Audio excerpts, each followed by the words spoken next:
If you are wondering or looking for information to understand on how a fuel delivery system works in a port fuel injection system, then you are watching the right video. Because in this video, I will be sharing about how the port fuel injection system works, including all the related components, and hoping that you would get something out of this video. Hi guys, greeting from Borneo Ignition, so let's get it on.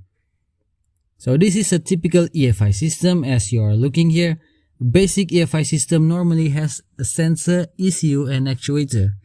Okay, there are three types of EFI system, which is the throttle body injection, the port fuel injection and the gasoline direct injection. But in this video, we are focusing on the port fuel injection, or what we call as PFI.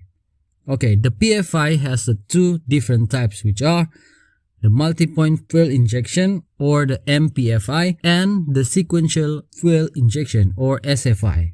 Okay, one of the major difference between both of these types is the injector timing. The MPFI would inject fuel together or by groups, while the sequential or the SFI would inject the fuel individually. Alright, now let's get to know and understand a little bit about the function of the PFI system. Alright, first of all, it is used to supply fuel into the combustion chamber.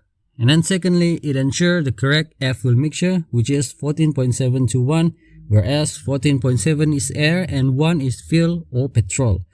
And then finally, it is to provide a precise injection timing. Alright, back then, when EFI was still basics, throttle body injection system was used as the main fuel injection, but it was inefficient. Why? Because throttle body injection types inject the fuel at the throttle body, which makes it inefficient because the fuel has to travel through the intake manifold before it reaches the cylinder.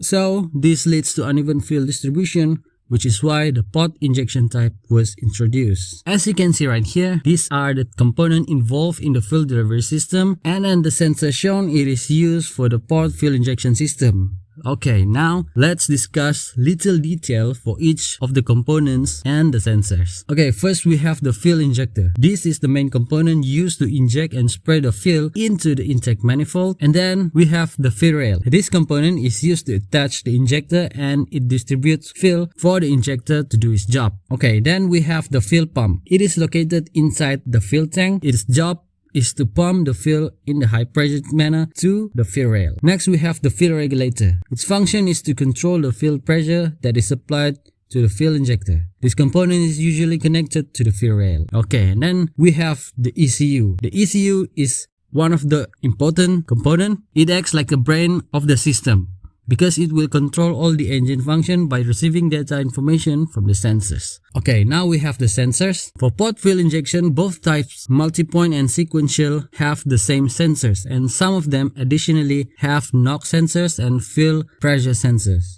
But we will only go for the basic sensors. Okay, now here are the 8 basic sensors involved typically in a port fuel injection system. Okay, first of all, we have the mass airflow sensors. The mass airflow sensors main job is to measure the airflow entering the engine, and it is usually located between the air filter and the throttle body. Then we have the manifold absolute pressure sensors, whereas it measures the pressure in the intake manifold and it is located on or near the intake manifold.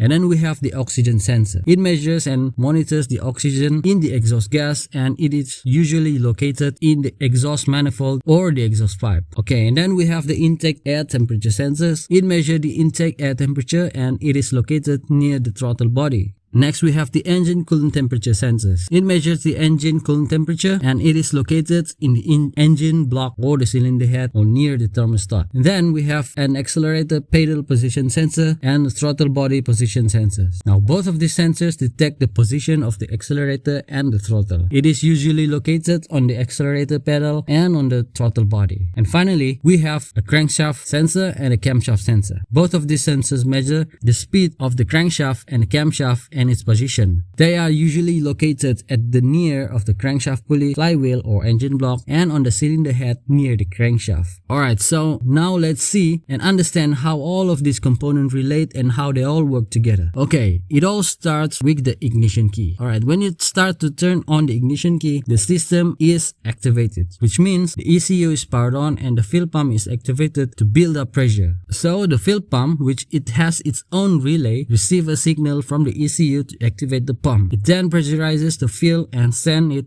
through the fuel lines to the fuel rail. Now the fuel rail then delivers the pressurized fuel to each of the injector, which is mounted at the intake manifold. While this is happening, a fuel pressure regulator keeps the fuel at the correct pressure to prevent too much fuel or too little fuel, and then send the excess fuel back to the fuel tank via a return line.